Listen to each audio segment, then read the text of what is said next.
The warning sirens blared across every frequency in the Valoran system. Governor Threx stood frozen at the observation deck of Station Prime, his 4 eyes wide with terror as he stared at the sensor readings. His blue scales had turned pale, almost white, a sign of extreme fear among his species. Around him, officers scrambled in panic, their voices rising in chaos. "Confirm the reading," Threx whispered, though he already knew the truth. "Tell me the sensors are malfunctioning." The communications officer, a young female named Celia, turned to face him. Tears streamed down her scaled face. "Governor, the readings are accurate. A human colony ship has entered our outer detection range. Estimated arrival time is 18 standard cycles." The words hit the room like a physical blow. Several officers collapsed to their knees. Others began praying to ancient gods that their people had abandoned centuries ago. Threx felt his heart racing inside his chest. Both of them beat so fast that he thought he might die right there. "Send the evacuation order," he said, his voice barely audible. "All 12 colonies in this system. Every station, every outpost, every mining facility. Everyone leaves. Now." Celia hesitated.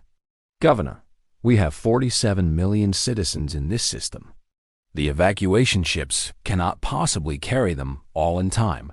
Threx closed his eyes. The weight of his position had never felt heavier.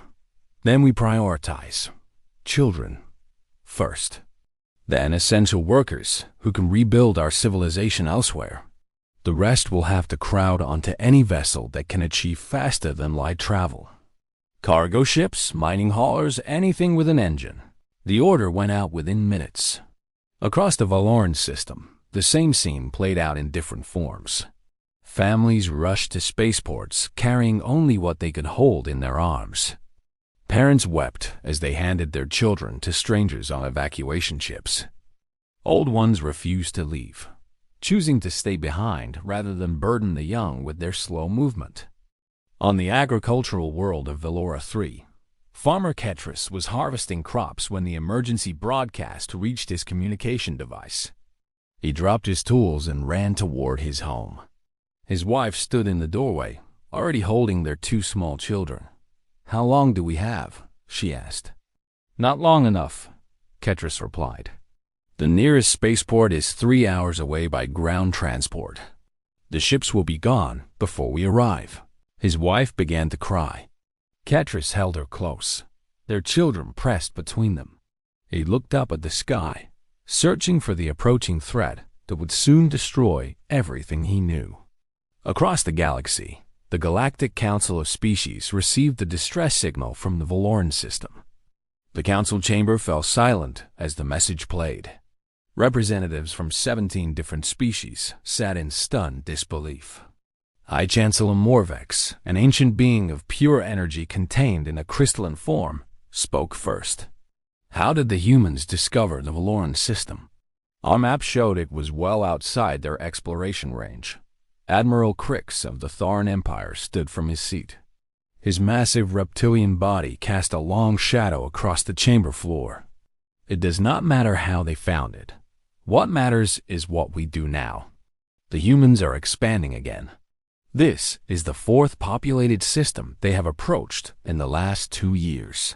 And how many of those systems still exist?" asked the Valaxian ambassador, a delicate insectoid creature.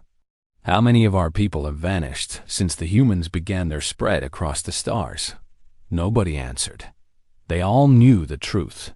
The species that had encountered humans directly were no longer around to share their experiences. Only stories remained. Stories of devastation beyond imagination. The humans had first made contact with galactic civilization 300 years ago. In that short time, they had become the most feared species in the known universe. Not because they were evil, not because they sought conquest.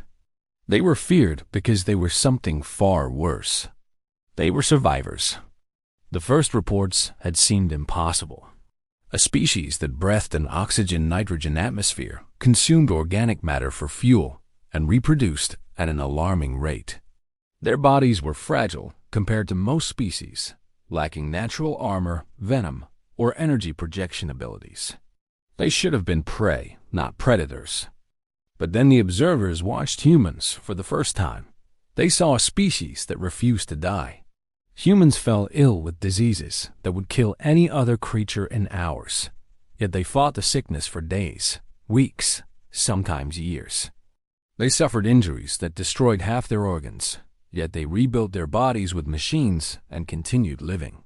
They aged and decayed, yet they refused to accept death as natural, fighting against time itself with every tool they could create. And when they fought each other, the galaxy trembled. The wars humans waged among themselves made the greatest conflicts in galactic history look like minor disagreements. They developed weapons that could crack planets in half, yet they continued to exist. They poisoned their own atmosphere, irradiated their own lands, and hunted their own kind to near extinction. Yet they survived. They always survived. High Chancellor Morvex addressed the Council. We must decide what assistance we can offer the Valoran system. If the humans make contact. Contact? Admiral Crix laughed, a terrible sound like stones grinding together. Chancellor, you speak as if the humans want something from us. They do not negotiate. They do not trade. They simply arrive, and then they stay. But they have never actually attacked any of our species directly, the Valaxian ambassador noted. The destruction they cause is always incidental. They do not seem to notice us at all. This was the true horror of humanity.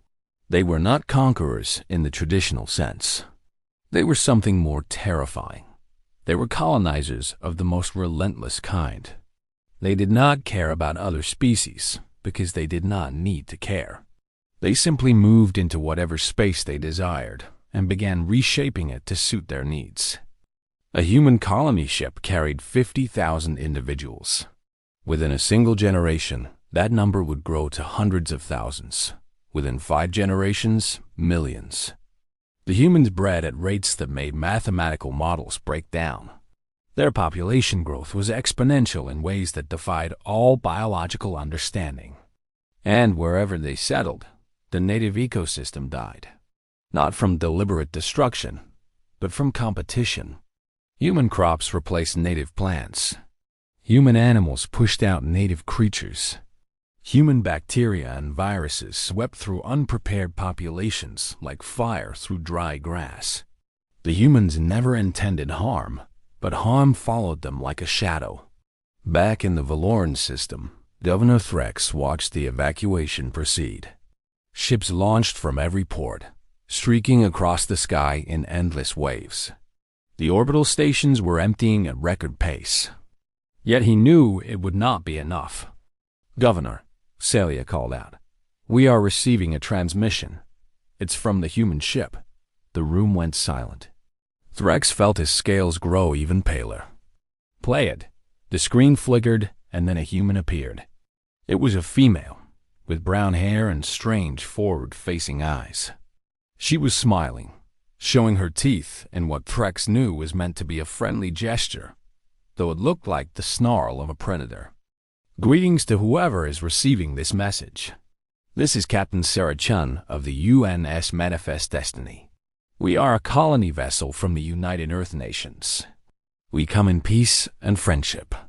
Our sensors have detected your civilization, and we are excited to make first contact. We look forward to meeting you and learning about your culture.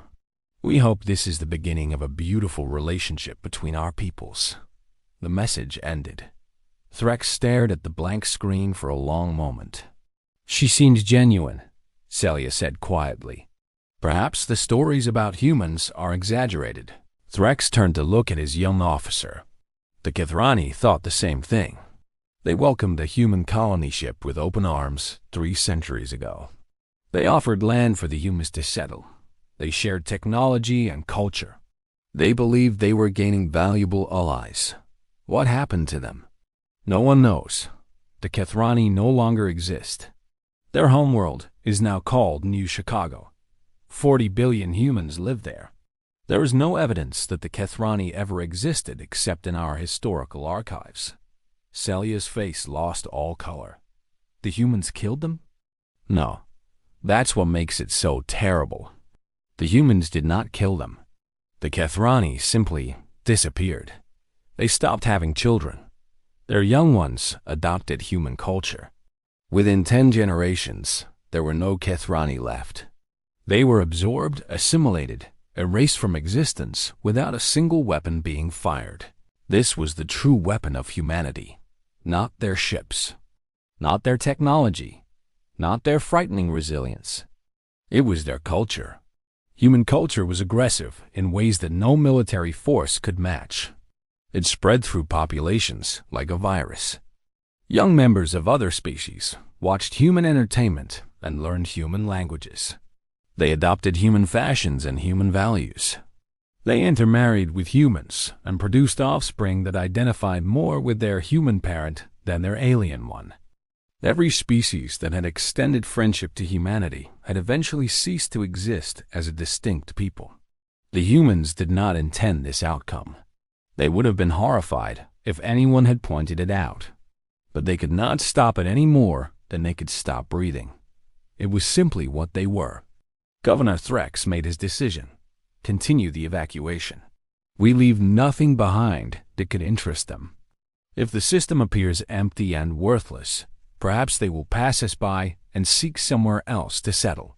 It was a desperate hope, and Threx knew it.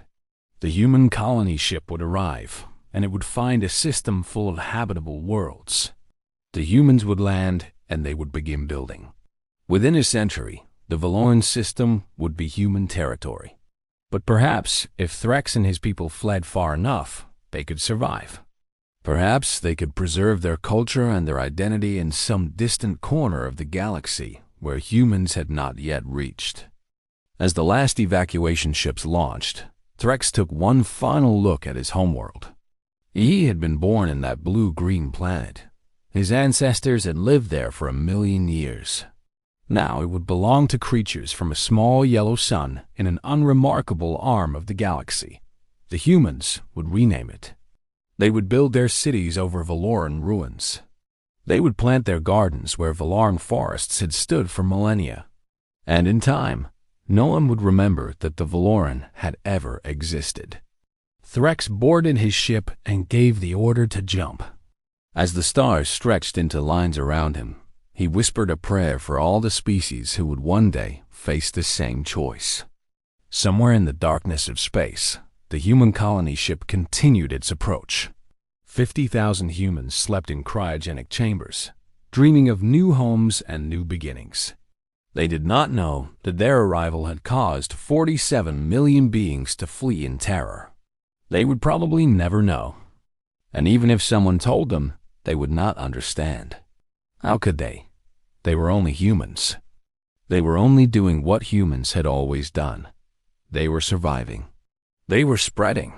They were inheriting the stars. And the galaxy trembled before them.